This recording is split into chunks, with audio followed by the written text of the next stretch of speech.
It's time for Alamogordo Town News on Crazy Radio. I'm Anthony Lucero. When it comes to news on 95.1 FM, weather always comes first.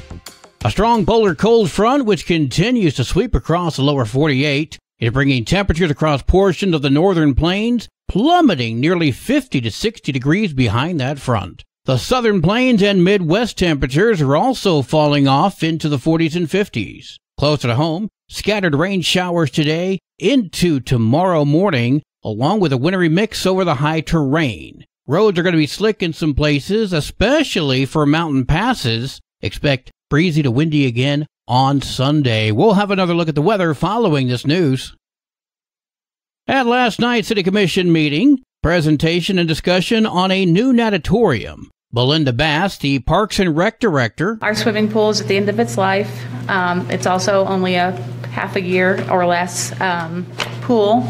So we're looking at a replacement, and we want to get as much mileage out of our dollars that we spend to replace that pool, and we want to get the most programming and get the most benefit out of it. Estimated cost for the new building and so forth, $12,245,014. Next was a presentation and discussion on the city's financing capacity, or as Finance Director Evelyn Huff put it, now's the fun part, right? We know what we want, and now we got to figure out if we can afford it. John Archuleta, Bosque Advisors LLC, spelled it out. With the $12.5 million financing as far as a general obligation bond issue, what we would do would wrap it around your existing debt that you presently have outstanding right now. So this would allow you to go ahead and issue the $12.5 million, pay back on a 20-year basis, and actually just go ahead and increase your taxes by about the same amount that you're presently paying now, which is $1.79 per $1,000 of assessed valuation. So what we would be looking at is we would increase the taxes by $1.79 for the next 10 years, and then after the next 10 years, we drop it down. If we were to do a $12.5 million financing, drop it down to what you're presently paying right now, which is $1.79. Keep in mind that we are looking at not making any assumptions as far as the growth in your assessed valuation. So in summary, we've had a number of potential projects, including the natatorium, that have come our direction in the last couple of months. And so without a doubt, you're going to get to pick and choose projects. And as you just said, if you're not careful, you can bond yourselves out of business for a good while on other things that may come about that are equally as essential, even though we know and we have brought to you what we believe is a very strong project tonight. But could it be scaled back? I mean, I think if we're going to do it, we should do it right, is what I'm saying. I think if we're going to build it, we should build it right. Is that a good idea? I think we should be able to host events in our city, such as swim meets, soccer tourneys, and the like. So yeah, this does have some merit. But anyone who has ever heard me speak knows I am never in favor of raising taxes. The commission has a lot to think about here. What say you? Next, consider and act upon the budget process and documents for fiscal year 2024 to fiscal year 2025 preliminary budget. Finance Director Evelyn Huff gave a deeply motivational and inspirational presentation on this budget, and we do have some of that audio.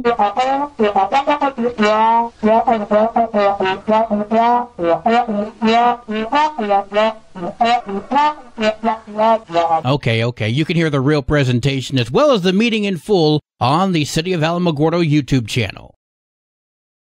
The Republican Party of Otero County has a movie night scheduled. Vice Chair Josh Beasley called us and told us all about it. On February 29th is the second installment of our movie nights at headquarters.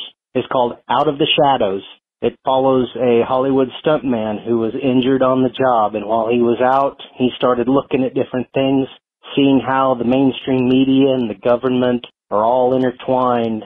Well, I don't want to spoil it for you guys, but this guy did a lot of research. He brings up a lot of good points, and we're really looking forward to sharing it with you. And we'll be showing it Thursday, February 29th at 5:30 p.m. Details can be found on the Republican Party of Otero County Facebook page. Tularosa Municipal School Board is having their regular meeting on March 6th at 6 p.m. in the boardroom. There's also going to be a workshop on March 6th at 5 o'clock in the same boardroom. Well, today is Wednesday. Time for our weekly report from Love Inc. We go now to Susan Payne. Hi, good morning, Alamogordo and Otero County. This is Susan with Love Inc. of Otero County, and I'm giving you our weekly report. Love Inc. has become quite busy, a lot of requests, and we are working hard to work with people just as quickly as we can. So help us spread the word by telling people that we are staffed by volunteers and we are doing the best we can. I just want to remind everybody that every Friday and Saturday we've teamed up with Thrive. We're working with the IRS VITA program to bring you free tax assistance. We will be able to prepare your taxes, file your state taxes, all for free, of course, at no charge to you. That has really picked up lately, so it is on a walk-in basis. We're there from 10 to 2 on Fridays and Saturdays. So if you need help preparing your taxes, please come by and see us, and we will get you in just as quick as possible. Also, we are working with Sunny, of course, from Animal Village to provide pet food for your pets. That is ongoing. And let's not forget about our classes on Thursday nights. We have classes beginning at 6:30, and we do provide a meal at 6 o'clock. We also provide free childcare, and, of course, the classes are free. So if you would like more information about that, please give us a call at 575-439-4812. And finally, I want to take just a moment to send my condolences to Rich Merrick on the passing of Rhonda. Rhonda Merrick, for those of you known, has been a longtime citizen in our city. She supported Love Inc. when she could. Of course, she supported the pets out there. She was a big pet lover, and Rhonda lost her battle this week with cancer. And so we want to send our condolences to her family on her loss. That was a tough one. Until next week, Alamogordo, have a blessed week. Stay safe and stay out of this wind. News from around the state in just a moment. This is Alamogordo Town News on Crazy Radio. I'm Anthony Lucero. Local news from local perspectives from local voices. AlamogordoTownNews.com. Local sports, local events, and local happenings, and more. Owned and operated by Second Life Media. We are Otero County. AlamogordoTownNews.com. Heard daily on Crazy KALH Radio 95.1. Directory Plus is the right size book. It's the book if you need a phone book. That's what just one person has to say about Directory Plus. With its red cover, features, colorful yellow pages, and lots more, it's no wonder people all over use Directory Plus. It has so much more information. You can cross-check phone numbers or addresses or pretty much anything. Look on the plus side, Directory Plus. I'm a big fan of Directory Plus. A detention officer at the Chaves County Detention Center is wanted for rape after being caught on camera kissing an inmate. Jeffrey Romero is facing a charge of criminal sexual penetration after an inmate told police he used his position to rape her back in January. According to that criminal complaint, security cameras caught the officer forcibly holding the inmate and kissing her before moving on to a camera blind spot. An arrest warrant has been issued for Romero. A police officer with the Albuquerque Public Schools is on paid administrative leave following an incident at Rio Grande High on Friday, February 16th. A male high school student was sprayed with mace and handcuffed after he was told to stop screaming obscenities. The officer and student exchange happened in the school's main courtyard. The officer involved will remain on paid leave pending the outcome of an investigation. A statement from the APS Superintendent Scott Elder apologized for the possible trauma this incident may have caused. Elder also stated district and school officials were working with the student's family with regards to the altercation, which became physical. Speaking of Albuquerque Public Schools, a Volcano Vista High School looked more like a swashbuckling movie set back in May of 2022, as a video released by KOAT shows teenagers fighting with swords without any formal training or protective wear. The teacher was allowing each sword fight to go on for 2 minutes. Now, you may ask, is this a drama class? Or perhaps physical education? No! Chemistry.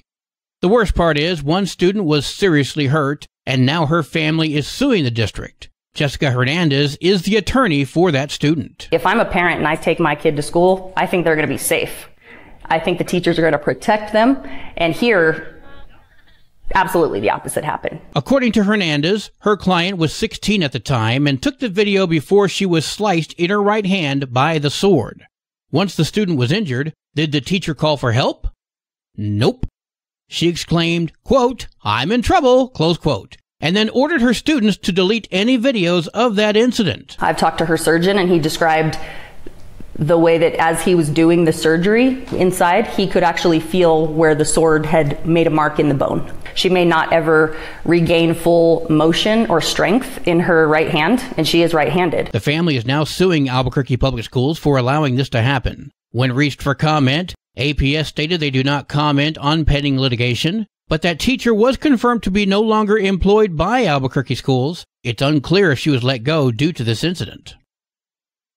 It was all about the actual rust set yesterday in the trial of armorer Hannah Gutierrez-Reed in Santa Fe. Prosecutors called a key sheriff's investigator to the stand in their effort to prove that Gutierrez was negligent and not set up. Santa Fe County Sheriff Corporal Alexandria Hancock was the one who spent a lot of time with Gutierrez-Reed before they left the set. None of the people that I had interviewed thought that this could be sabotage or, that someone did this intentionally to Hannah. She was also in the interrogation room during multiple rounds of questioning, but on set, her body camera footage captured some emotional moments while Gutierrez-Reed was still processing what had happened under her watch as armorer. Following the shooting, Gutierrez-Reed was questioned by police, and the video shows the interrogation where she was questioned without a lawyer. I loaded it with 5 of the dummy rounds before lunch, and there was one that wouldn't go in. And so when we got back from lunch, I took the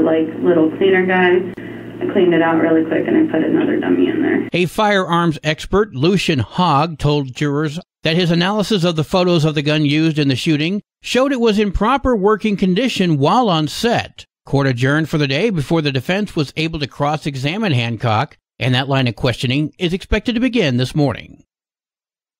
Sports and weather are next. This is Alamogordo Town News on Crazy Radio. I'm Anthony Lucero. They are role models and educators. Their work requires a great deal of time and energy for very little pay. Who are these unsung heroes? Thanks, Coach. Thanks, Coach. The simple truth about education-based athletics in New Mexico is this. Without a committed team of coaches and administrators, they just wouldn't be possible. School sports, they bring out the best in all of us. This message presented by the New Mexico Activities Association and the New Mexico Athletic Directors Association. Congratulations going out to the Alamogordo High School Tiger swim team, making it all the way to the state championships. Also, congratulations to the Alamogordo High School Tiger boys basketball and Alamogordo Lady Tigers basketball District 3 to 5A all-district team members. First team is Jason Warren, Deonta Bynum, and Demarion Smith. Second team, Kai Bickham. All-district, Tia Gordon, Abby Vasquez, with an honorable mention going to Elizabeth Needham. Go Tigers! There are 20 games for New Mexico girls basketball today, including Hot Springs at Socorro, Hatch at Cobre, and the Institute heads to Ruidoso, as well as Carrizozo going up to Alamo Navajo. There are 7 games for New Mexico varsity basketball today, including Hatch at Hot Springs and Cobre at Socorro. Your Crazy Radio spot-on weather forecast for the Tularosa Basin today calls for mostly cloudy skies with a 20% chance for showers, winds gusting as high as 18 miles per hour. Tonight, there's an 80% chance for showers, new precipitation amounts between 1/4 to 1/2 inch expected, partly sunny skies tomorrow with a 40% chance for showers. Your high today in the basin, 62, low tonight of 39, high tomorrow, 58 degrees. In Cloudcroft, mostly sunny skies with a 20% chance for snow showers, winds gusting as high as 22 miles per hour. Tonight, there's a 90% chance for more snow. New snow accumulation of 2 to 4 inches expected. Winds will be gusting as high as 22 miles per hour. Tomorrow, partly sunny skies with a 50% chance for snow, winds gusting as high as 21. Your high today in Cloudcroft, 41, low tonight of 26, high tomorrow, 37 degrees. Local breaking news can be found on our website, alamogordotownnews.com, and you can learn more about Crazy Radio by visiting kalhradio.org. Also, check out the Crazy KALH Radio YouTube channel. That's where we post our daily newscasts, complete interviews, and other information which concerns everyone in the Tularosa Basin. Be sure to give this video a like and subscribe to our channel if you've not done so already. That way you too can remain informed of the goings-on in the Tularosa Basin. Well, that concludes this Wednesday edition of Alamogordo Town News on Crazy Radio. I'm Anthony Lucero.